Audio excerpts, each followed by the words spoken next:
I want to thank you for joining us this evening as the Alumni Council continues the Bethany Connect Speaker Series featuring the best of our BC graduates.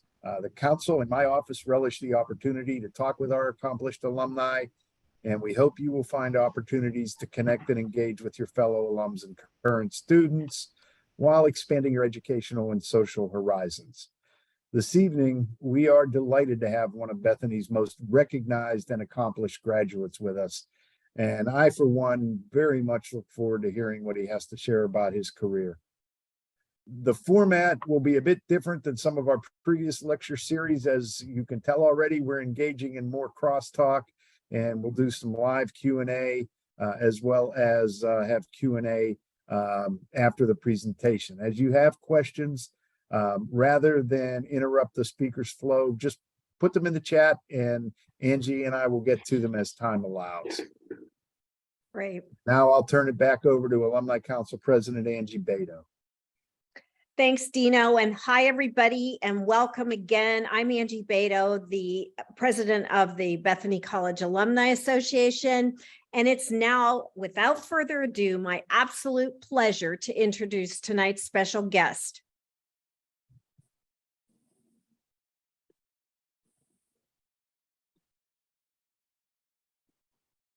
A base hit. You got JP's going to be flying from second. You got the bases loaded.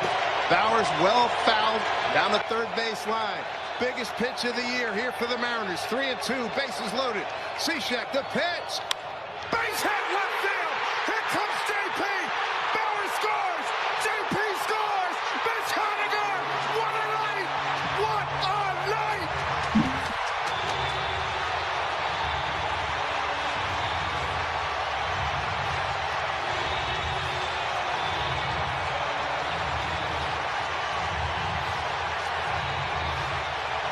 Telling you, hey now, hey now, hey now. Boy, a lot of anxious folks out here at the ballpark. 3-2 to Cal. The pitch from Acevedo. A drive deep to right field. Down the line. The Mariners win this game 2-1. The dream lives. They're going to the playoffs. The drought is over. Cal Raleigh. Wow. Hey now. Hey now. Hey now. Okay, seriously, what more can be said after that introduction? I feel like I want to just get up and start clapping, even though we're not at the game. But please, everyone, join me in welcoming our own Bethany College alumnus, Dave Sims, who is better known as the voice of the Seattle Mariners. Angie, thank you very much. Hi, everybody. A lot of familiar names and faces here. Glad to be with you. And I look forward to this conversation and this discourse here. Let me give you a couple quick background things before Angie throws out the first couple of questions. The context of those two pieces, the first one was game 161 of the 2021 season. Now, the Mariners haven't been to the playoffs since 2001. And we had a social media guy that moved into our company. It came over to the Mariners midway through the 21 season. He came up with the idea. This is an occasion that people have been waiting for a long time. Let's document this as best we can. It's one thing to have the TV, watching on TV or listening to Rick Riz or whoever's on the radio call, but also let's show Rick calling and me calling on a TV side. So that's where that came from. Of course, that game kept us alive with an opportunity to clinch the next day and to possibly get in the playoffs. Of course, we spit the bit, and on that next day, the game was over in the second inning. The second clip was from this past final Saturday in September, and we needed a win against the A's, the downtrodden A's, to clinch a playoff spot. And that was just super dramatic. The kid who hit the home run had been slumping earlier in the year. He came back, he had a great second half. And I'm telling you, it's like when you're at the airport and if you just went and stood behind a jet engine for 10 seconds, that's how loud it was in Seattle. That's how much the Mariners mean to the folks in Seattle and the Pacific Northwest, not just Seattle, but you're talking Washington State, Oregon, Idaho, Montana, British Columbia, and Alaska. So we cover a large geographical portion, and we're the only team, baseball team, for miles and miles and miles, as the song goes. So it was a really big deal. And the Hey Now, that is from a great Frank Sinatra song, I Got the World on a String, written by Harold Orlin in 1932. And if you know your Sinatra, you know at the back end of that song, he goes to the last couple of lyrics, "Hey now, I'm in love." So, you know, every sportscaster likes to have, you know, have a catchphrase that signifies, because it beats the heck out of cussing and losing your license and losing your job. Can you freaking believe that just happened? Oh my God. Can't say that. So that's what I use. And now it's becoming a part of the lexicon. We had a company call me, says, we'll do you a deal. We'll do t-shirts with Hey Now on them.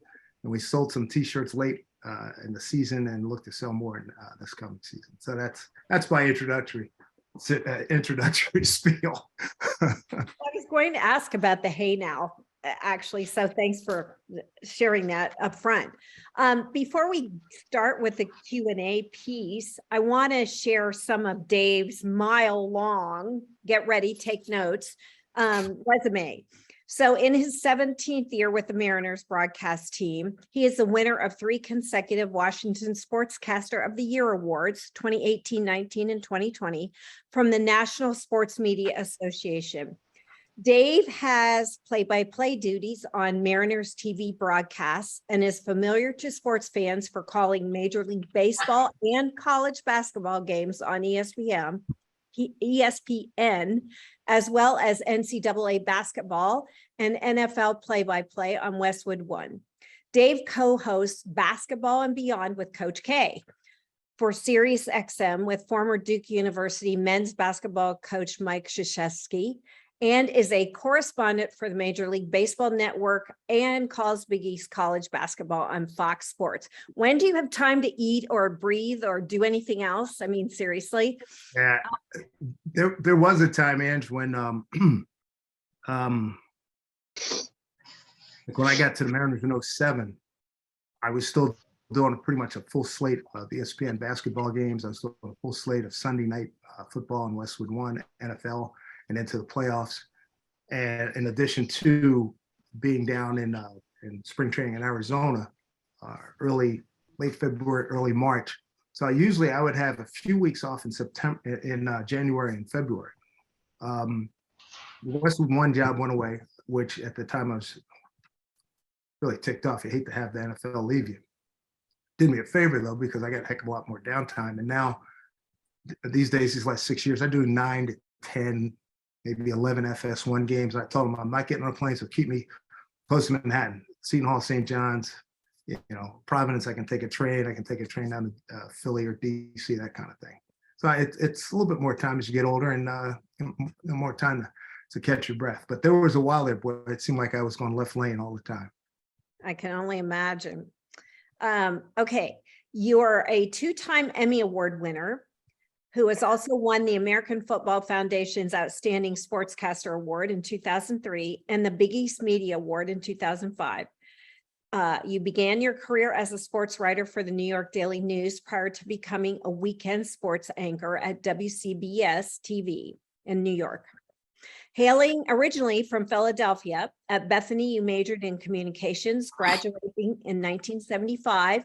And you and your wife, Abby, have 2 sons and 2 granddaughters. And so I said to Dave, before we start talking sports, I want to know what it's like to be a grandpa. I mean, what's the best thing about being a grandpa? How old are your grandkids? They're 2 little girls, 5 and 3. They are the 5-year-old. If she's not a performer, I'm going to be stunned. She is uninhibited, like you cannot believe, always dancing around, knows every lyric, I think, to every recent Disney movie. And Naomi has she's got a real unique voice. We're of a certain age. I think I can make this reference and you'll know I'm talking about. It sounds like Lauren Bacall might have sounded at 3. She got that what a sort of a deep kind of voice. I know there's certain places if I throw that reference out, nobody knows, but I see most people smiling, so I'm glad you get that. no, it's great being a grandfather. Charlene and a lot of folks who I know for a lot of years, they know it's like, it's hard to believe. It really is, but it's great. It's a blessing. It really is. Okay. By the way, what do your grandchildren call you? Poppy. Poppy. Okay. That's a good question. That's a good question. Yeah. Okay, Poppy. Let's talk about a day in the life of Dave Sims, sportscaster, for a moment. And honestly, I want to be you in my next life. I mean, the stories you've shared so far, and I feel like, oh, wow, I can live a little bit vicariously through you. But I mean, really, who gets to say they met Phil Sims or sat next to Phil Sims or Willie Mays or Mickey Mantle or Coach K for that matter? So anyway, I'm anxious to hear, as I'm sure most of our audience is, some of your stories. But first, let's give it a little background. How did Bethany prepare you for your career in journalism, sports journalism, or is there anything you wish you had done differently? I probably could have done a better job with my GPA, but I had a good time and had a great time in Mass Comm. I'll tell you that right now. And the turning point in my life was getting an internship at the Philadelphia Inquirer, and Jim Carty was always talking about, wow, I know this guy around the country. I know this guy at the Philadelphia Daily News. And I'm like, yoo-hoo, I'm from Philly. Hello. And I wound up getting an internship in the summer of '73. I got bylines within a week. I covered the Philadelphia Adams North American Soccer League expansion team. They went on to win a championship. One of my first road trip. It was an amazing experience. Met Pelé. It was just amazing. And it was the thing that's remarkable. I got recruited to play football at Temple, and the guy that showed me around, I said, geez, I can't outrun him. I'm not doing this. So Bethany was on a list of small colleges and that had mass communications. I said, what do I got to lose? I want to get out of town. I figured I was going to work in Philly the rest of my life and come out to West Virginia. It was culture shock, to say the least. But I adapted and, played football, played baseball, had a lot of good friends, a lot of good people.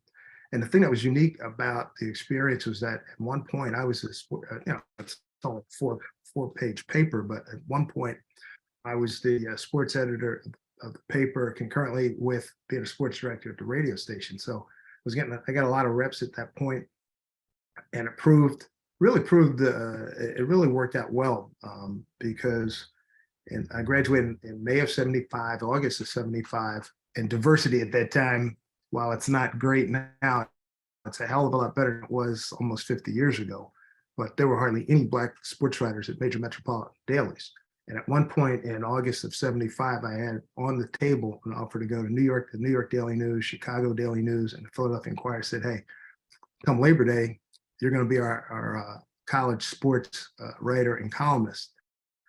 But my mother said, listen, I was like her, a New Yorkophile. Anything New York I always thought was so cool and so dynamic. And it's the Big Apple.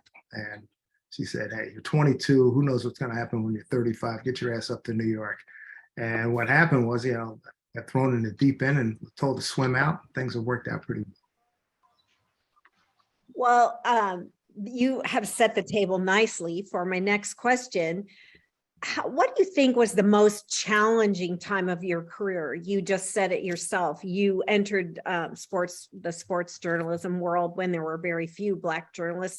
What was the most challenging time, and how did you navigate that? It was like I got airlifted down into the New York Daily News with a whole bunch of World War II and Korean War veteran guys who were largely the Daily News at that time was America's newspaper. It was the largest selling daily newspaper in the country, humongous circulation, real middle class approach as opposed to the Times, and it was competing like heck for tabloidism with the New York Post. And I'm dropped down into the midst of these guys, and I just, you'd hear snide remarks here and there, and I wound up, I had a couple of guys that sort of had my back, and I can remember going in one day, and I went in with sports coat and everything, and I'm sitting in the back, basically waiting for something. Just give me an assignment, and I'll go get it. And if I had it to do over again, I would be a hell of a lot more aggressive in those early days than I was. But I learned, to eventually get there. But I remember sitting there one time, and a guy asked me, he says, Peter Vesky, who was a longtime NBA writer and on NBC, and he was there at the time. And he was sort of in the penalty box because he had issues with authority. But anyway, I told him that my days off were Monday and Friday. He says, that's not working. That's not the way it is in the guild. And he went to the guild for me and had him change that. So they were screwing with me at the very beginning. But again, as time went on, I got comfortable, a little bit more comfortable. I got challenged by people on the desks.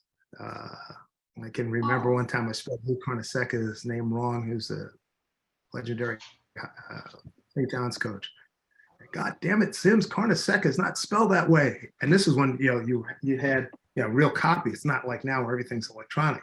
And they like walk it back, do it again, that kind of stuff. So were you ever tempted to throw in the towel? Hell no. I like it. Close. No way. No way. I mean, this is what I wanted to do. I mean, I grew up listening to the games on radio, games on TV. I knew it. I mean, sport trading was really great, and it was like getting an advanced degree because you had to learn so many things on the fly. You had to learn how to interview on the fly. You had to walk into a room cold and meet everybody, or go up to somebody and not be shy and ask a question. And sometimes it's a question that might be uncomfortable.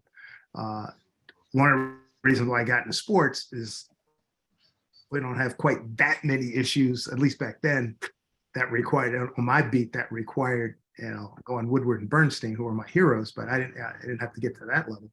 But yeah, you have to you can't be scared. You gotta.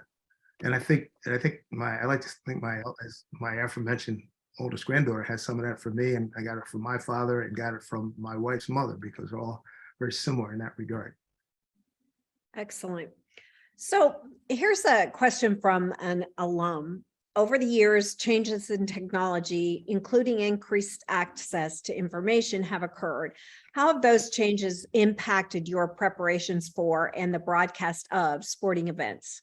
It's a heck of a lot easier now with everything, with everything on the internet. You can grab so much off the internet, as opposed to being at the time management sports information director to get you information or the ability before fax machines came out. It was just in terms of availability, like say in baseball, for what I've been doing now the last 16 years. We pump, and the NFL too. My God, I think all the major sports, if there's a deforestation going on, you can blame the sports world, because the daily note packages that you get are so comprehensive and so detailed and deep. Sometimes it's like 10 pages, and there's plenty of that. You have that to deal with. You have your own interviewing that, like a typical day. I'll jump ahead on the edge. Like a typical day, I get up, jump online, have breakfast, go to the gym. I still shoving weights around, trying to stay in shape. Watch MLB Network, look at the highlights, read the box scores, and then go in at about 2:30, 3 o'clock. Our manager usually speaks at 3:30, 15 minutes with him. I go to the other dugout, try to catch the other manager or some of the visiting players, come back to our dugout, or vice versa, and get our players. Then I can go upstairs and put the score lineups together, eat, and then it's like 3, 2, 1, go Dave. Hi, everybody. Welcome to Mariners Baseball. Today, it's a season opener. It's the Mariners taking on the Oakland Athletics. And glad you joined us. Mike Flowers, Dave Sims, that whole thing. I'll do that whole thing. So that's a pretty typical day. And in terms of availability, like college basketball, we get to talk mainly to coaches occasionally. And what I do now is when I get to the arena, I get there super early, and when guys are shooting around, throw in a question or two, just ask something. Generally, I know what I want to say and know what is happening with that team. So things are a lot easier now than they used to be. That's for darn sure. Is access to players any different today than it used to be? No, it's about the same. I mean, like in baseball, they know that the media is going to be in the clubhouse before the game. Usually, there's an hour period after they finish, like our guys, when they finish batting practice at like 5, well, usually the clubhouse is closed by about 4:30. And they go back in for final prep, eat, whatever you got to do. And then I can go in, I'm a club employee too, so I have total access. So post game, if I want to go in after the game and talk to guys, I do a lot of my better.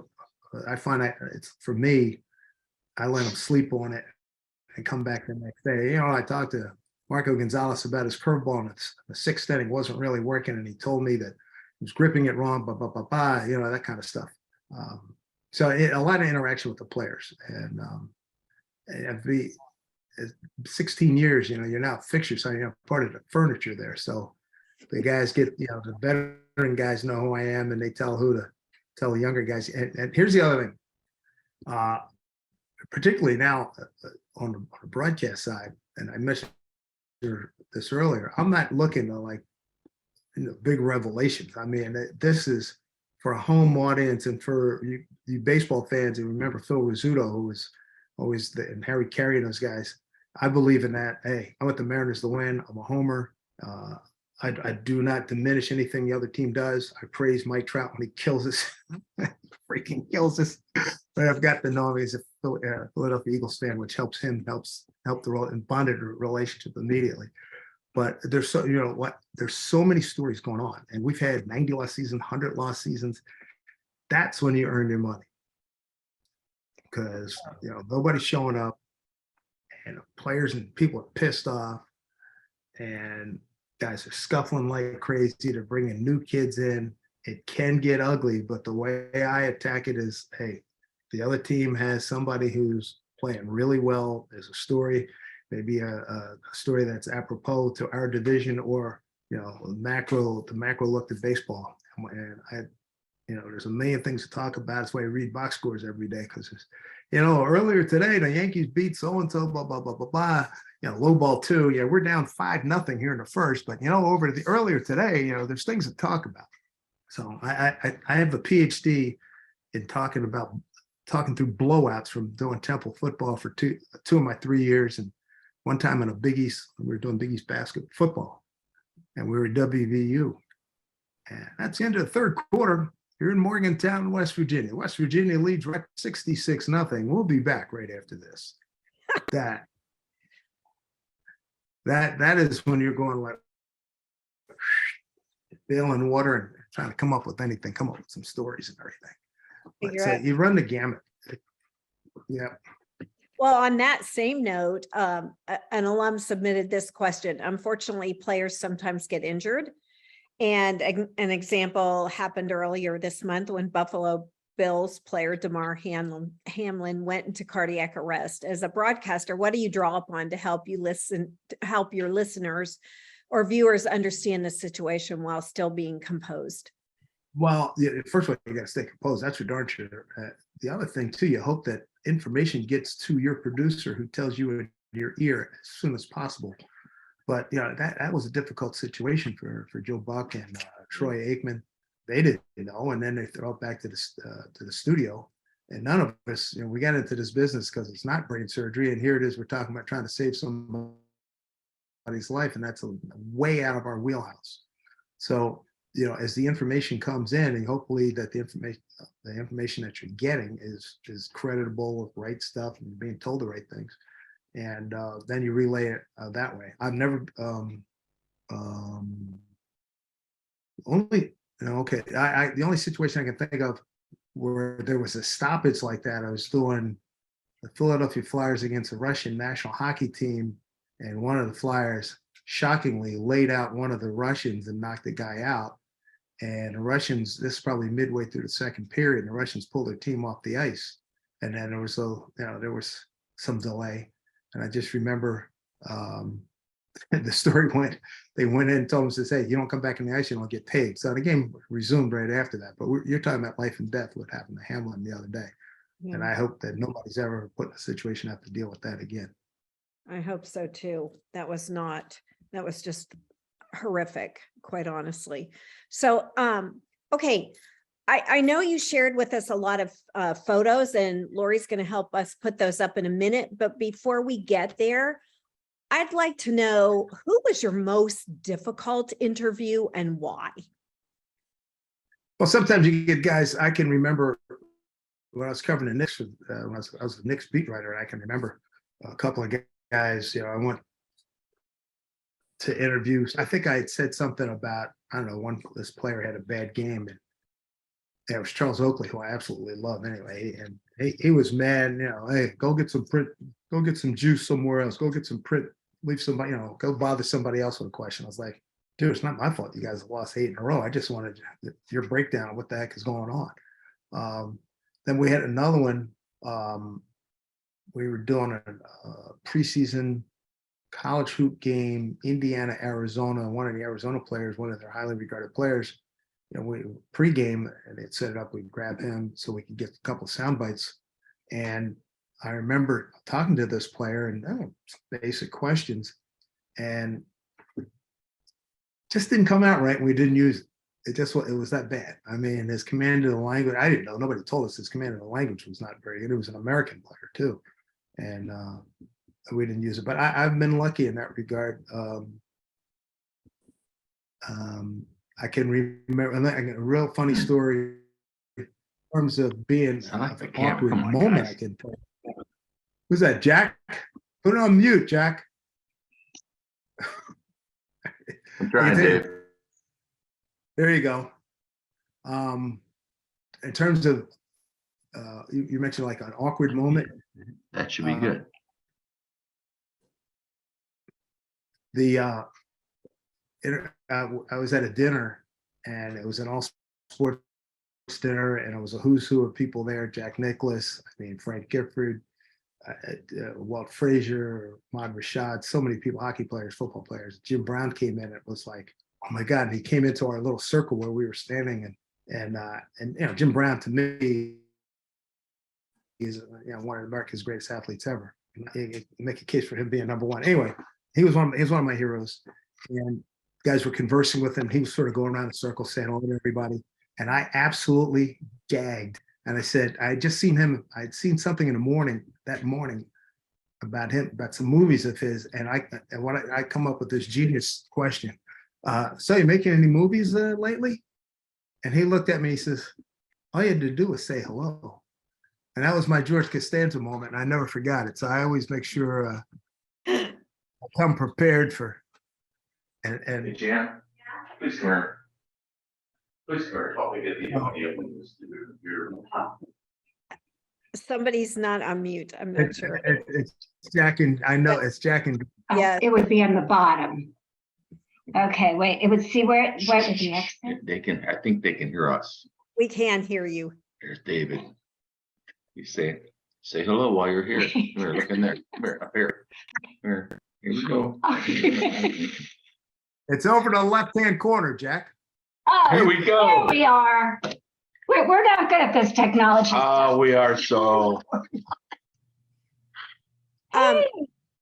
So Okay. what else you got to answer? So what I wanted to ask you before Lori cue up our first photo in just in a minute here, who is the one person, sports figure, you have always wanted to interview, but you haven't had the opportunity to? And will you get there? I would say without question, see Koufax, because I've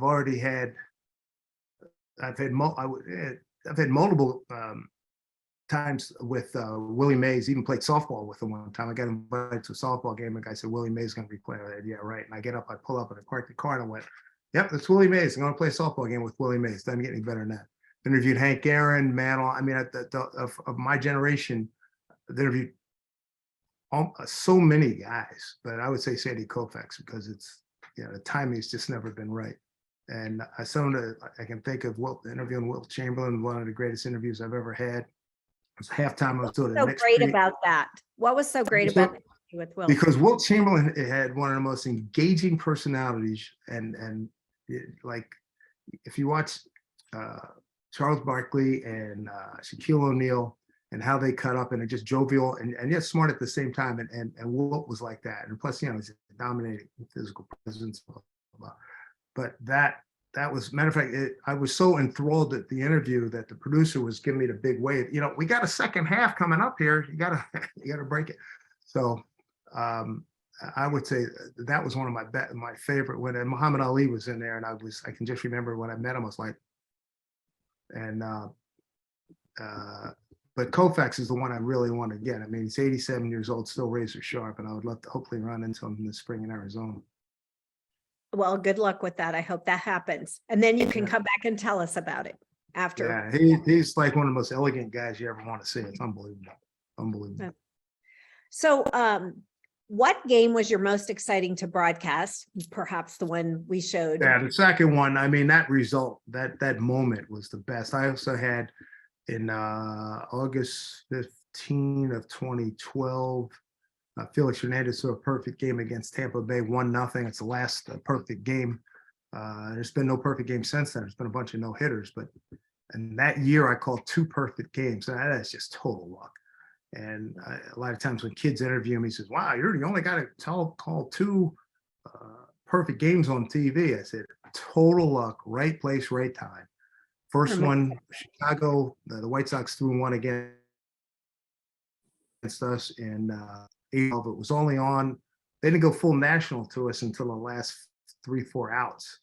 And we were only seen in Chicago and Seattle. And then the Felix Hernandez in August, that was on their regional sports network. And I tell you what, I remember it was a Wednesday getaway day game, sunny, about 20,000 people there. And I remember wow, it was explosive energy. People were crying. They were so happy. And he had, at that point, was at the top of his game at that point. And I remember going out to dinner with my wife and some friends. And I remember a good buddy of mine from St. Louis is on the Cardinal broadcast team. And he says, "Hey, brothers at the lodge said you're the first, you're only like the first black guy to call a perfect game." And he says, "How are you feeling?" I said, "I'm trying to come down." He says, "Don't you ever come down from that." That was an electric moment. Of course, that home run we showed at the top, that because they got us into the playoffs. That So was really you think, Dave, when he made that statement to you, did you feel like you had made it? well. It was certainly a box that got checked. I mean, I like the fact that I was at that point, I was in my the 6th year as a major league broadcaster. I figured once I got through the first 5, that would be pretty much making it. And also from all the years of doing national broadcasting of the NFL, which is, biggest league in the country. I mean, I'd like to think that I made that. I mean, I did that from 1998 to 2014. So got a chance to call my share of conference championships and a bunch of Pro Bowls. So Do you like baseball better? that's like asking me which one of my children I like better. I love them all. Okay. I love them all. I'm not gonna piss off the NFL. I'm not gonna piss off the NCAA. And I'm not gonna piss off Major League Baseball. I love them all. I get my arms around all of them. CYA, I get it. Yeah. What an alum asks, who is your all-round best baseball player? Willie Mays. Willie Mays.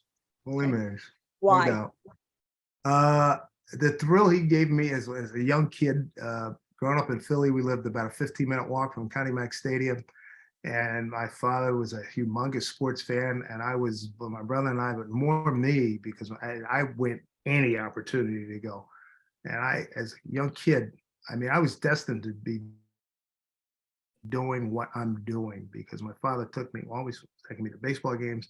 I got to see, Willie Mays and everybody in the national. At that time, with integration in baseball, the National League had way more players than the American League. It wasn't even close. And so many Black and Hispanic players were in the National League. So I got to see them all. Clemente for you Pittsburghers. I got to see a great one when, back in like 1960, 61 during that time. And then I got to go to see, we'd always go see the Eagles when they played Jim Brown. That was big. And Wilt and Russ in the NBA. So I was dipped in this stuff when I was a kid. Plus, my old man used to, when he ran the Philadelphia Main Post Office softball and basketball league. So I was always going to games. And thankfully, I loved it. So that prepared me for a big part of the for loving sports and loving the people in it. Sounds like sports was just in your blood.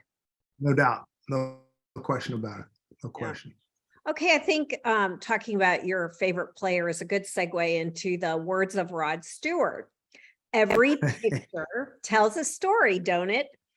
And you sent us a lot of pictures, and so I'd love to have you share a little bit All right. about. That first, one of the best human beings ever, and one of the easiest guy in America to work a ball game with. And also post game, he's also known as Uncle One More. It's a lot of times I remember being in Syracuse one time at Grimaldi's, and I said, "Coach, I got to go. I got to do a talk show. I'm out. One more drink. One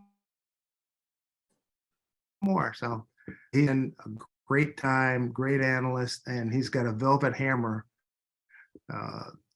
in the basketball. He is revered. Dick and that, both he and Raph, if I see them coming through, if we're at a gymnasium, I see them coming through the doors, I can guarantee it'll be a half hour before they get to midcourt because everybody's going over to say hello. And Vitale once kissed me on the air. We're doing Seton Hall and somebody at the Meadowlands, and I was reading a promo, and the producer said, "You guys move in a little bit closer for this one shot."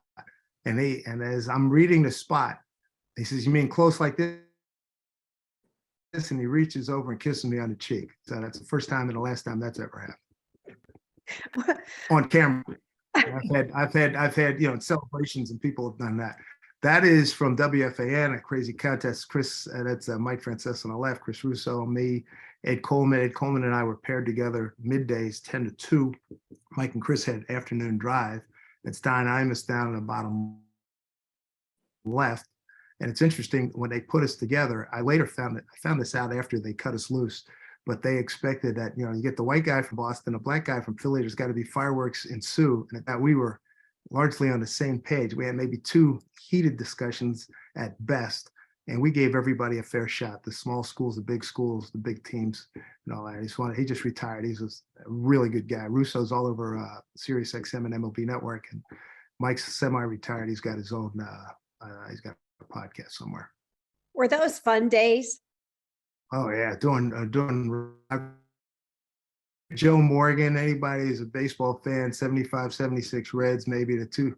That might be one of the best team, among the best teams ever. And this was the summer before he died. Let's see, this is 22, 21. This would have been summer of 19. The Orange Jacket, they were putting guys into the Astros honor roll. And Joe was a big mentor of mine. He was so thrilled. I didn't really know him, but I eventually met him in Cincinnati one time. And boy, he really looked out for me and pushed my name for a lot of broadcast gigs. And he was thrilled when I got the job in Seattle. As a mentor, what is one thing you can share that he really instilled in you?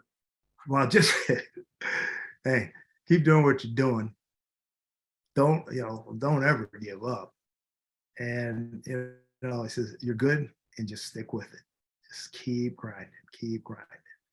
And Mickey Mantle, this was when I was doing let's see, it was a WNBC radio, 50,000 watts at night, 48 states. It was unbelievable, 46 states, I think it was. We had Mickey on.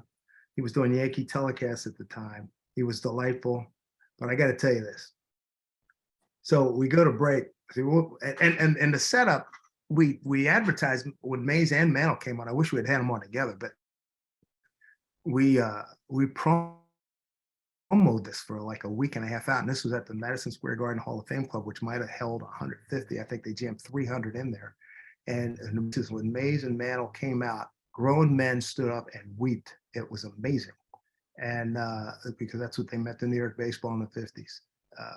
The Mick, so we go to break. Back with more with Mickey Mantle right after this, and he takes a sip of his beverage there and he said, "Shit, this is water. I wanted gin." And we'll do what we can, Mick. All right, hang in there, all right, kid. Did he get his gin? No. Oh, gosh, that's great. Willie Mays, And that was terrific that night. And Leo DeRocha was still alive at that point. You baseball fans know who he was. He was Willie's first manager with the Giants in New York. And cripes, Leo had been 90 something. Our producer did a great job and got him. And it was, and we're hearing stories about Willie Mays when he was a rookie, a scared rookie, and Leo DeRocha took him under his wing, and Willie Mays became Willie Mays. So that was another thing, man. That was, you can tell, he's my favorite player, and I always you can see I was hanging on his every word. Absolutely. Oh, who is this? That was a picture. I've always been a hat guy, even when I had hair and even when I had to buy hair. But that was a picture taken in Boston. We were coming into Fenway Park, and a friend of mine took that shot. At that point, our family was selling hats. This was back in 2011, 12. And then we made a couple of bucks. We sold some hats. I know Carlos Correa bought a bunch of them. But I like the Panama hat, especially in the summertime. There's a raft again. The next picture is a riot, I think, if you're going in order. Go ahead, Laura, you can move to the next one. Move down. And you know that guy is, those of you of a certain age, that is the Kirk Douglas. It was a Meta Copiers at a big festival in Las Vegas. And my wife, who is a retired physical therapist, and this high-end patient who gave us full ride, basically scholarship. Hey, I can't go. You and your husband go have some fun. So we were mixing and mingling with all kinds of people, sports and celebrities. And I said, Mr. Douglas, big fan, can I get? Yeah, sure, come on over. And then I got it developed quickly, and he signed it for me. He couldn't have been nicer. And it was really, and even now, I mean, looking at this picture, it's like I'm standing there with Spartacus. That's very true. I also Doc Holliday from what was it? He was Gunfight at the OK Corral. That's Jackie Joyner. That is, that's Al Joyner. That's Jackie Joyner, Kersey's brother. This is at the Seoul Olympics. I was a sideline reporter for NBC. That was the Ben Johnson, Carl Lewis Olympics, and in 1988. That was an unbelievable thrill and one of the most incredible moments you could ever be a part of. Is men of 100-meter final, and 100,000 people in there, and the starter gives the command, and it means on your mark, and a place goes silent, and then about 2-3 beats later, that gun goes off, and the explosion of noise is incredible. And Ben Johnson, as you know, he's taking a share of drugs that year, and he wound up getting excluded. And that was a big story we had to cover. And funny thing about that, go to the next picture. Let's see. The next picture is, that's Jackie Joyner Kersey and Bob, her husband and coach. Great people. She's one of the greatest athletes America's ever produced, and as nice as they come, so nice.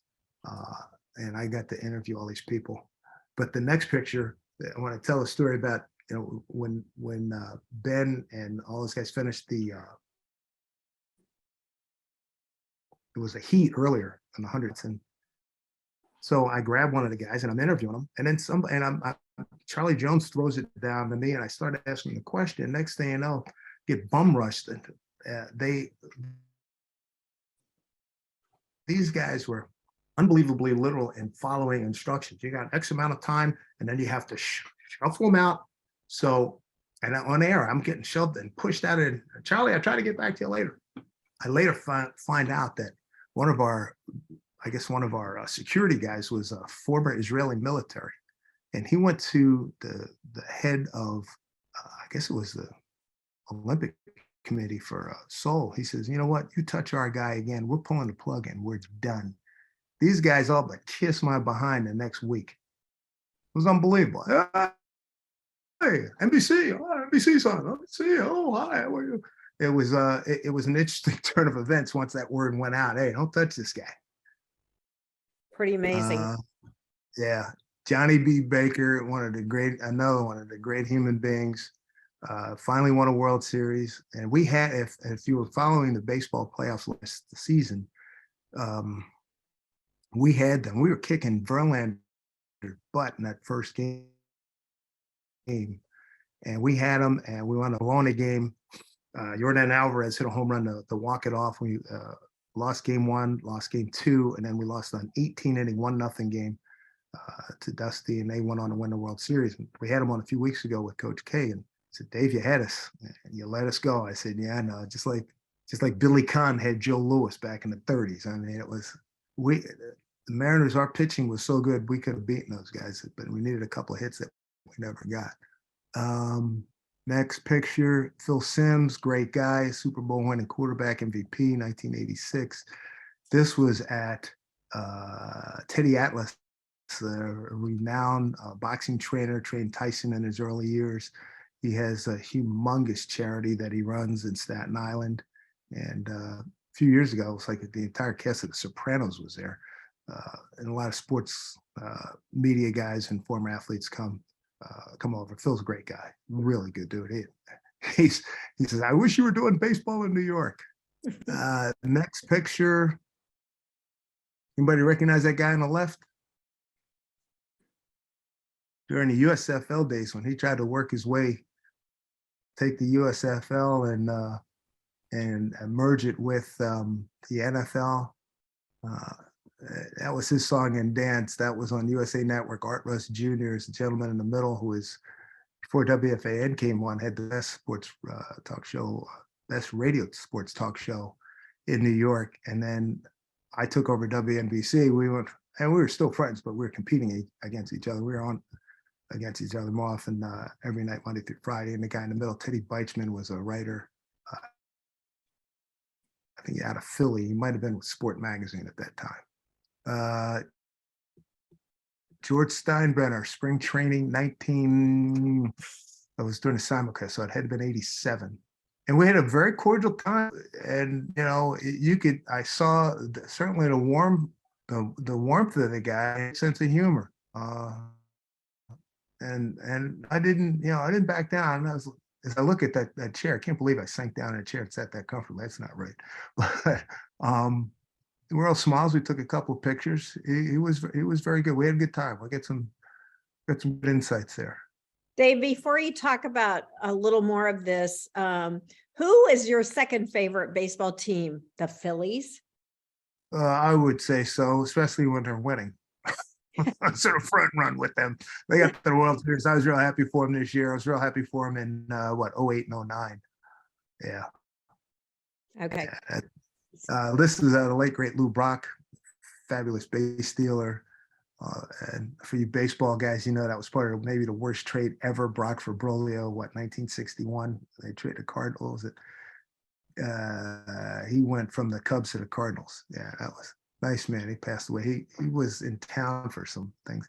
Mike Krzyzewski, I know Mike since about 1977 when he was at Army, and I was at the Daily News. This was before last season. They came to New York. It was his last game in New York, and we waited around about a half hour to get an audience with the big guy. We have a lot of laughs, and I basically do an Ed McMahon to his Johnny Carson. Although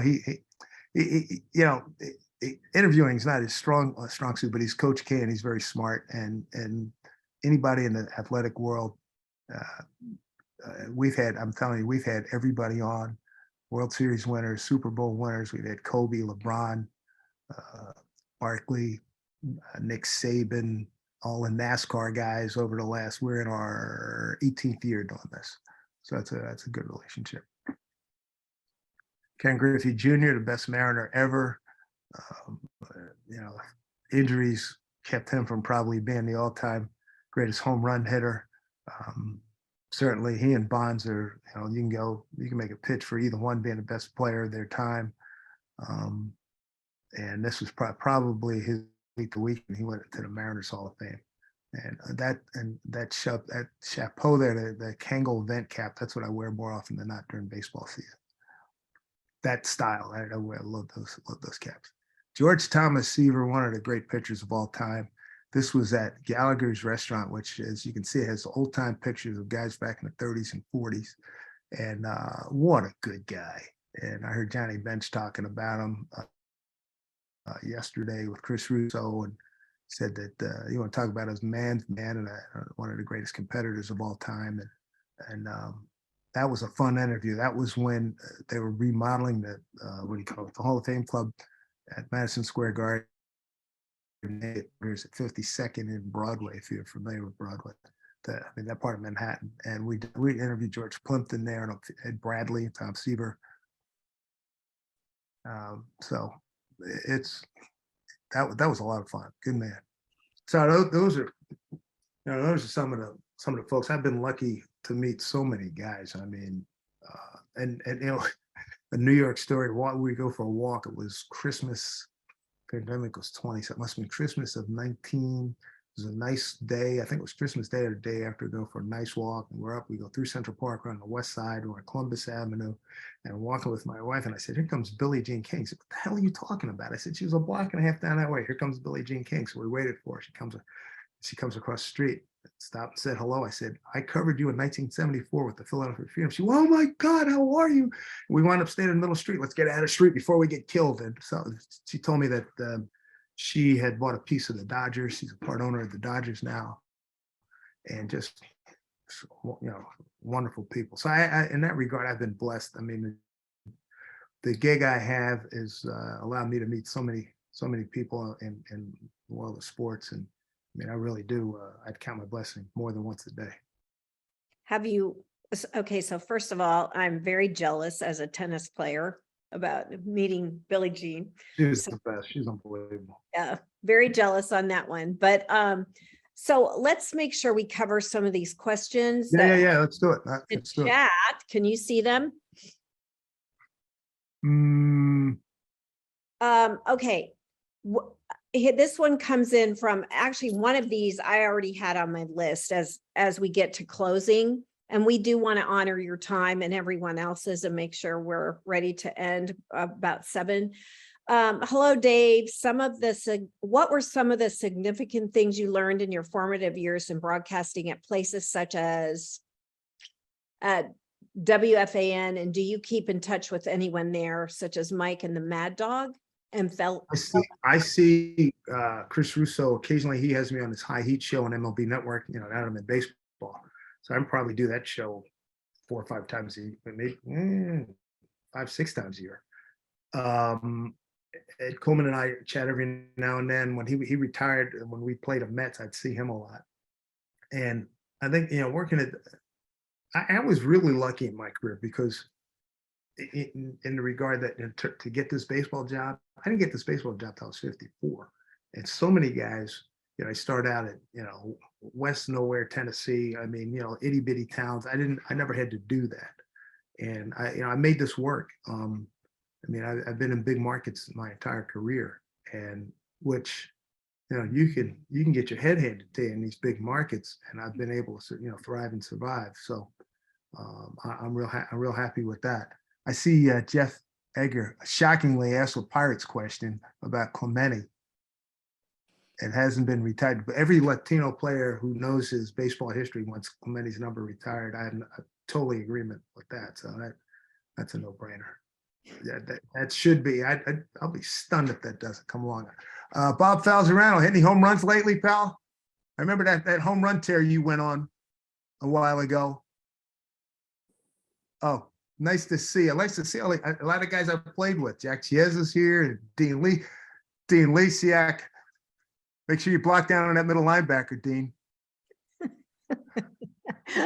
Okay. Do you have any advice for students or anyone else who might be considering majoring in sports media?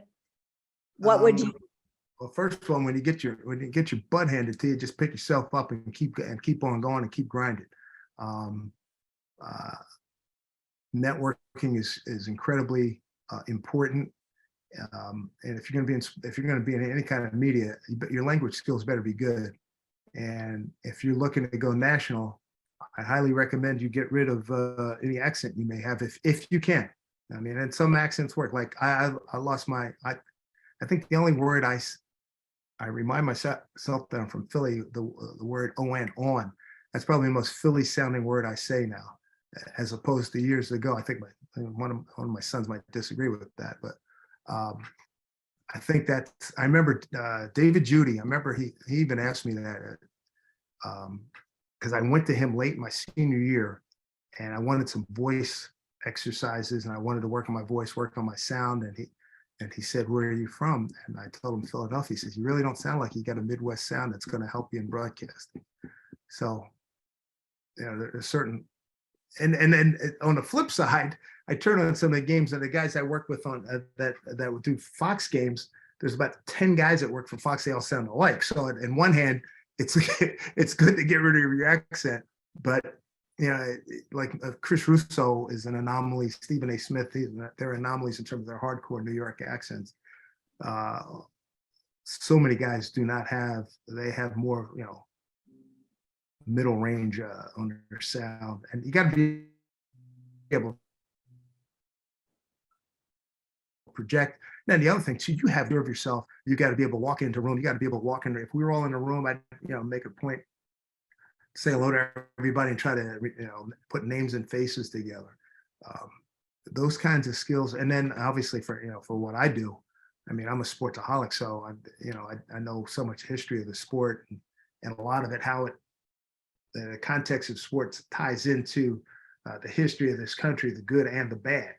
And you talk about that. I get to talk about that on Jackie Robinson Day every April 15th. I mean, one of my colleagues said, you know, Jackie broke the color line and everything was good. I was like, bullshit, it was. There's no way. And so your passion for the sport or sports in general. Yeah. So didn't mean to go locker room for you, but that's a particular, that particular story really ticks me off. I had the nerve to say, oh, everything was good. Yeah, sure it was. In 1940, saying, yeah. I said, I got stories from a guy, from pitchers black guys who pitched in South Dakota in 1966. They were still catching hell. Sure, but knowing that history and having the passion for that history helps you be able to articulate and share those stories. So, yeah. One last question. We have several of our current communications majors and minors on this Zoom meeting. Can you give them advice on learning from mentors in the sports media business, and how can they mentor younger students who love sports, announcing and writing? Ask questions, keep your eyes and ears open, sample everything.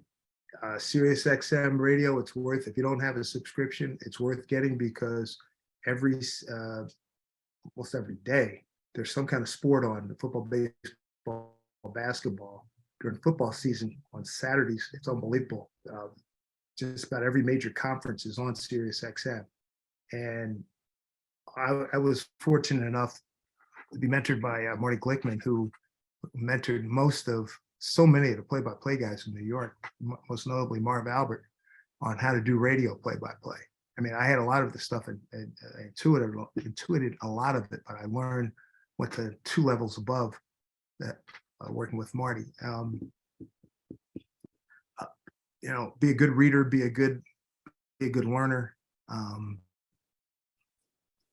Learn how to write, learn how to do interviews, learn how to listen during interviews. You can have your 10 questions, but you get to the second question, and the subject may take you in another direction, to a tangent that's going to lead to gold, and you got to follow that trail. And I think that's one of the real important things that you can live by in our business. Last question of the evening. How does your prep work and delivery change when switching from calling games on TV to radio? Do you need to reiterate the score, time? Yeah. The difference, I always say it's horseshoes and hand grenades doing radio and TV. Radio, you know, here the Packers breaking the huddle. Rodgers comes out 1st and 10 at his 35, right to left. Second quarter, Packers lead the Lions 7-3. Rodgers under center. Long count, drops the throw, 5-step drop, looks to his right, throws outside. It's caught by Weaver, and that's a gain of 5, a 5-yard pickup for the Packers. He's tackled by Thompson and Johnson. Meanwhile, on TV, you go, Rodgers to throw, and it's complete. picks up 5 in a play. You got to give more detail on radio. You got to give more detail on radio. TV, I mean, it's visual. You're adding subtitles. Radio, you got to give you got to empty the whole bag. So is that a And lot more prep work on the radio? Well, it had nothing to do with prep work. It's how you deliver it. The prep is all the same. It's to see you're working off the same information that's given to you and what you go out and get. As Bill Parcells would say, let me shop for the groceries. And you got to have something, you want to have your notepad. The late great Dick Enberg one time told me, I can't remember if it was football or baseball, but remember he said something. He said 2 things. David, where's your pocket square? Which I thought was very cool. And I've never forgotten. It's been like 10 years.